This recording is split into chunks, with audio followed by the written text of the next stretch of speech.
Here are the top 10 books that I read in 2025 out of 143 books. Thanks so much for your support and encouragement. It's really helped me get this goal, and I've had the best reading year that I've ever had. If you've seen my videos from previous years, you know that this isn't any particular order other than my top pick, which will be at the end. And it will be a focus on modern literary fiction, which is what I like to read, with some speculative and experimental stuff thrown in as well. Whole range of authors. As always, please leave your comments below of what your favorite reads of the year are, because I'm always looking to add to my reads list. As well, like and subscribe if you like this content. I think I'm close to 3,000 subscribers. It's always nice to see the ticker go up. But let's just get into this list. It's a really good list of fiction. This was a great reading year, and I'll have my top 5 nonfiction reads in another video just because I think it is a lot to put in. Let's just focus on these 10 really incredible novels, which include 2 Nobel Prize winners, but neither of them is my top read of the year. So let's get right into it. Let's start with one of the first books that I read this year, which was Ayikwe Arma's The Beautiful Ones Are Not Yet Born. It's a Ghanaian novel that I was having a lot of hard time trying to track down, and my wife actually gave it to me for Christmas last year, and it is a beautiful novel. It actually encourages me to pick up more Ayikwe Arma because he's one of the greatest English prose stylists that I've read. Sometimes it felt like being in a hypnotic state, just going through the beauty of this book. And the book itself is a post-colonial narrative. It follows an unnamed protagonist who is a mid-level bureaucrat, and he's trying to better himself, and he has an old school friend who is now a corrupt government official, and it sort of goes through them exploring this modern Ghanaian society and Ayikwe Arma's disappointment at all the corruption that goes through this. But the way that he does it is this beautiful writing, a lot about toilet humor and filth and decay and corruption, but in this really lovely way. The way it just describes the docks and the people and the ports, and it all builds to this really poetic, metaphorical, and disgusting ending, which I think works really, really well. I think it's one of those forgotten texts of post-colonial literature. It is not optimistic about the future state of Ghana, but it is really well constructed and a beautiful piece of writing, and I think more people should read it. So that is in my top 10, one of the first books that I read in 2025, and that really showed that it was going to be an auspicious year. Next, let's go to Australia for a really good author who was already in my top 10 a few years ago, Charlotte Wood, whose The Natural Way of Things is a really dark, depressing tale of modern society. And this book, Stoneyard Devotional, is a completely different tack. It follows a woman who is the head of a successful environmental group, and she basically retreats from society to join a convent and retreat from the world. And it is a mix of her memories and her interaction with the nuns in society in these really lovely character-filled vignettes. They almost feel like short stories, just these minute observations about daily life, humanity, how you're getting through this world, and the connections that you can make are wonderful. It feels like a mix between Alice Munro and Flannery O'Connor, just this beautiful tales of everyday life and women with this almost little bit of gothic ruralness, which O'Connor did really well. And I think it shows Wood's continued power as a writer. It's actually a bit hard to find her novels here in Canada, but I'm going to try to continue tracking them down because she's 2 for 2 for me, and this is a really nuanced, lovely, beautiful work of Australian fiction. Next, let's move to Canada for one of my great discoveries of the year, who is Michael Crummey, who's a Newfoundland poet and novelist. He actually won the Dublin Fiction Prize for his novel The Adversary this year, but I read 3 of his novels, and The Adversary was not my favorite. It was this book, Sweetland. And Sweetland follows the titular Sweetland, who's an old man on one of the small islands off the coast of Newfoundland. And for those unfamiliar with Canada, Newfoundland is the easternmost province. It's actually in its own time zone. And it took until 1947 to join Confederation. It's always had a lot of independent spirit. It's an island, and it was primarily a fishery until the cod fishery collapsed. And so when that happened, the government tried to relocate people from the outermost islands to the main island. And so Sweetland is in the process of being relocated. There's only a few holdouts, including him. But this is a feat, again, of writing. Crummey's a poet, and so just the way that he evokes the landscape, the characters, is just really wonderful, evocative. You cannot have a better champion for Newfoundland than Michael Crummey, but you have beautiful characters. You have Duke, the barber who gave up his fishery decades ago, but he's never had a client in his barber store. People just come to talk. You have Queenie, who reads romance novels and just shouts at people from her doorstep. She never leaves. You have Sweetland, this ornery old man who grew up on the island and his memories there, and this really wonderful, almost magical realism as Sweetland starts to confuse his dreams and reality. And you just spend a year with him in this really wonderful evocation of the East Coast. Incredible fiction and one of the greatest novels I've read, and a fantastic addition to this year's list. Next, let's move on to one of our Nobel Prize winners, and this is Annie Ernaux's Simple Passion, or Passion Simple, and it is a beautiful, really small novella, only about 77 pages, and it reminded me a lot of Nurnaga's Wash's Praise, if you've read that, where it is just talking about being utterly devoted and objecting yourself in love. It follows Ernaux's affair that she had with a married man when they were both middle-aged, and just the passion that flowed from it. The way that she constructs sentences is so well contained, beautiful, just the way that she creates this feeling. It's wonderful. I also read her The Years this year, which is an encapsulation of all of the 20th century, which is a masterwork, and I think a lot of people will like that more. It's a bit longer, and it just is a wonderful feat of construction to go over decades in just a few hundred pages. But this book really struck me to my core and shows the power of her writing in the original French. Hopefully it would hold up as well in translation. But even if you're not really into autofiction like I'm not, this is going to seduce you anyway. It's brilliant, it's beautiful, and just shows the power of Ernaux's writing. Please read it. Our other Nobel Prize winner is John Fosse, and this year I did read Septology, which you can see my video on it there. I didn't love it as much because it's 700 pages, a single sentence. This book is also a single sentence, but it is a lot more contained. It's a novella, and it's brilliant, hypnotic, almost reads like an incantation. It follows 4 generations of a family that have lived in a house by a fjord.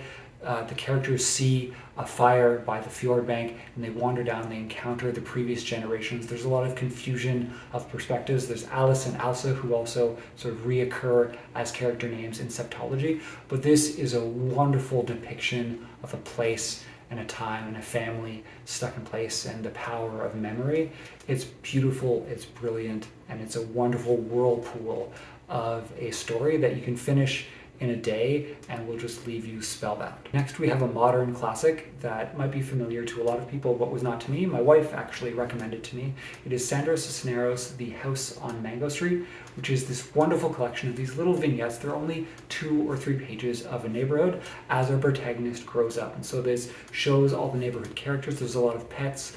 There's stories of poverty, racism, domestic violence, but also just childhood joys. And then as the narrative progresses, the narrator ages and things become a bit darker, but it still shows this really wonderful coming of age story in a specific place. Cisneros was teaching English at the time and was teaching people how to read. And so she wanted things that people could just pick up and read a bit of as they go about their busy lives. And so this book almost reads like flash fiction, all of these really short stories that are contained together, that flow together effortlessly, and it's a wonderful depiction of humanity, a neighborhood, America at a certain time, and holds up as an absolutely perfect modern classic and a fantastic novel. And then we have a very modern novel, Mauro Javier Cardenas's American Abductions. You might have seen my short video about this, but it was just published in 2024, and it takes place in a near future America where a militarized immigration police is deporting people just based on their skin color. They're permanent residents, they're citizens, but it does it in an experimental way. So each chapter title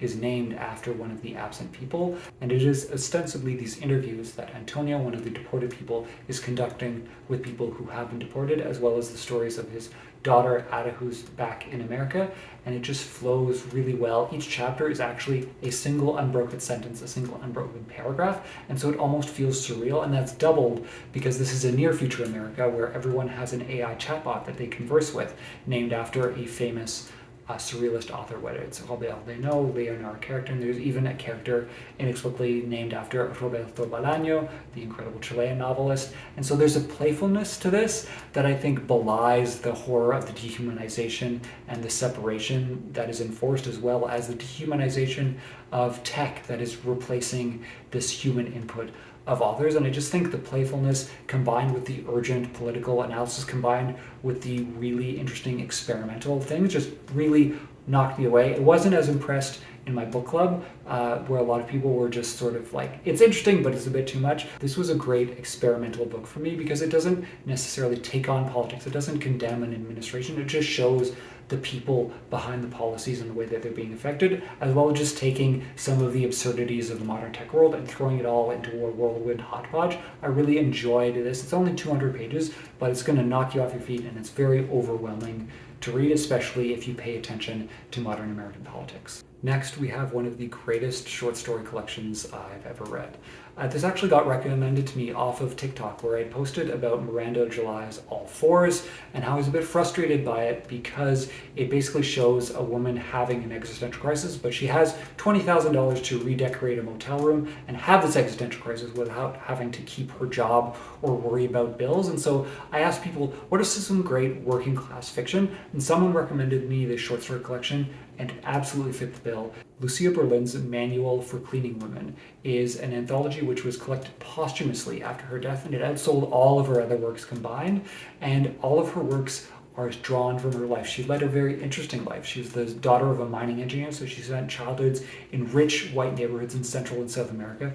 She grew up, she was married 3 times, she had a lot of issues with alcohol abuse, she worked a lot of odd jobs, and so these stories are drawn from her life, but none of them are sad. There are these really interesting stories about people, about characters, about grit, hard work, making your way and loving people, and they're really wonderful. They're constructed almost as these Fabergé eggs where you can't take anything away. And Berlin was apparently very inspired by Chekhov, and you can tell because each of these is just perfectly made. They arc and they end on a really wonderful, lasting note. They're each going to stick with you really well, and they're these wonderful stories told in a really wonderful way. And unlike anything that I've really read before, and one of the greatest short story collections that I read, and I automatically picked up and bought this book right after. So it's sitting on my shelves just above my head here. So pick up this book. It's a fantastic short story collection, which just shows the power of the form from, I think, an underappreciated master of it. Now, penultimately, if you've been following my book blog, you know that this has been my year of Clarice Lispector. Her Apple in the Dark made my top 10 last year, so I wanted to get more familiar with her works. I read 5 of her books, and The Hour of the Star was my favorite. It is a really fascinating combination of tragedy and farce. It follows Macabea, a young woman from the Northeast who only eats hot dogs, and her adventures because she's naively optimistic and she's cruelly treated by people. But the way that Lispector does this is she makes Macabea a creation in a novel by her narrator, who is a bourgeois young man. And so you have this really playful construction on fiction and reality, and it lessens the sting of this horrible life that Macabea is treated and allows Lispector to play a lot with emotions and what the point of fiction is. And so I just really enjoyed my time with this book. It's a wonderful combination of humanity, comedy, wit, tragedy, and just this wonderful construction. And so even in a year where I read Agua Viva, which is this wonderful flow of sensuality, or what a lot of people consider Lispector's greatest work, The Passion According to G.H., which is this existential modernist masterpiece told in this really jagged language, I found my time with Hour of the Star to be the most magical and the most interesting, and one that I would want to revisit most. And so this book is going to be my top of the 5 Lispectors that I've read this year. And so amid all of these heavyweights, who do you think I picked as my number 1? It's probably an author many of you have never even heard of, Eden Robinson, who's an Indigenous author on the west coast of Canada. I actually had never picked up her work, but my wife recommended her short story collection Traplines, which is this really dark, almost gothic collection of these 3 short stories, and I really loved it, and I picked up her Trickster Trilogy, which became my favorite read of the year. It's not even really literary fiction, it's more pop fiction, but it does it in the best way I think I've ever read. Now, if I tell you that this has the greatest character work that I've read beside Elena Ferrante, I am not exaggerating. Just the way that Robinson imbues her characters with this really wonderful personality, you can't help but root for them, and it becomes through a really interesting story. It's a trilogy which follows Jared, who starts out as a teenager. He is addicted to weed, his mom is addicted to drugs, is divorced from his dad, and everyone is just struggling trying to get through life. And then Jared discovers that his mom is a witch, and he's the son of an ancient trickster spirit named Wiegand. And it is an incredible read because Robinson doesn't do what you see in a lot of pop fiction, where Jared isn't a chosen one. He doesn't use his powers better than anyone. He's still just confused and afraid and an adolescent and just messes up all the time and has to do rescuing. And so everyone's just trying to deal with this on top of all the normal problems of being an adolescent. Jared ends up falling in love with his first girlfriend who has some issues with self-harm, and everyone's just trying to get through life in addition to having fireflies over their heads that are extra-dimensional beings, river otter spirits which will kidnap you, shapeshifters, ghosts. And as the series expands, Jared moves from a rural community to outside in Vancouver, and it just becomes this really interesting expanded portrait of family, both chosen and non-chosen, as Robinson just navigates this world where being the son of a trickster isn't the worst problem in Jared's life. He has to deal with so many other things, and everyone is just trying to do their best, loving each other. It's really warm. There's so much wit in here. There's so much humor that I think Robinson does really, really well. You'll chuckle a lot, even despite the horrific violence and abuse and things that happen through this. There's such a humanity to it that it just wraps you up. And it's a book that I want to revisit again and again because it feels like a family by the end of it. So no, it is not the most literary book. It's not the most well-constructed. And sometimes you're just like, oh, I wish there was a bit more here or there. But as a book that I just enjoyed immensely, that is so unique from such a unique perspective on the west coast of Canada, that creates a whole world that I've never seen before. This was just a stunning book to me, and the greatest thing that I read this year, even on top of the Nobel Prize winners, even on top of Clarice Lispector. This book absolutely blew me away with its characters, its world building, its story, and its perspective, and I am pleading with you to read it. So thank you as always for watching. This has been a fantastic year. It's been great to have so many people commenting and recommending things to me. My reading list keeps expanding and I keep reading more and more. So hopefully next year I have just as productive a year. Check out my other videos, like and subscribe, and I will see you next week for my top 5 nonfiction. But please check out these books. Let me know what you've read this year that you really liked, because I could always use more books, and I will see you very soon.